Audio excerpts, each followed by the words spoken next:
Needham and Zimbabwe are thousands of miles apart, but recently they were joined together by the universal language of music. Antonetta Coralia explains.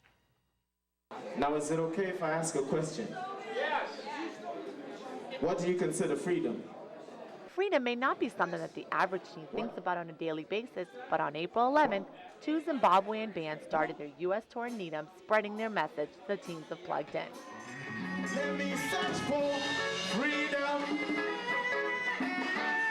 but you don't know what I'm searching for. The reason I actually asked that question is because I'm trying to find the answer. The minute I find the answer, I might not be doing this music anymore. I'll only be able to answer that when the question loses its relevance.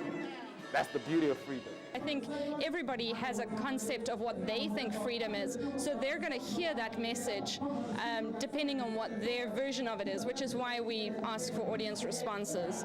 The artists, Comrade, Fatso, and Outspoken, are performing as part of the Spread the Word tour sponsored by Wellesley College and Plugged In, a non-profit music program that teaches teens how to use music to make a positive effect on the world. The concert was the idea of Aaron Harrell, a former Plugged In member who fell in love with Zimbabwean music when a previous group performed in Needham.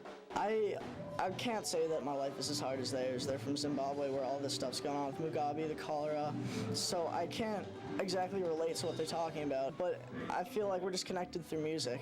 That's what it is. That's how we met. That's how we're becoming friends. That's how this is happening. From a compassionate point of view, they understand literally what these people are talking about, freedom from oppression in their country, and they feel for that in their own lives. There's social pressures, there's academic pressures, there's insecurity, there's all sorts of things that they oppress themselves sometimes in the culture, the community. So I think that they relate to that. Plugged In is an incredible program that Sandra and Tom have gotten going. I think what they're doing is they're showing these students that they can be responsible, they can be inspiring, they can make a change in the world, and I think that should be the goal of any artist anywhere in the world, is to make a change. And I feel like what we're doing in Zimbabwe is directly connected to what they are doing here in Needham with these teenagers.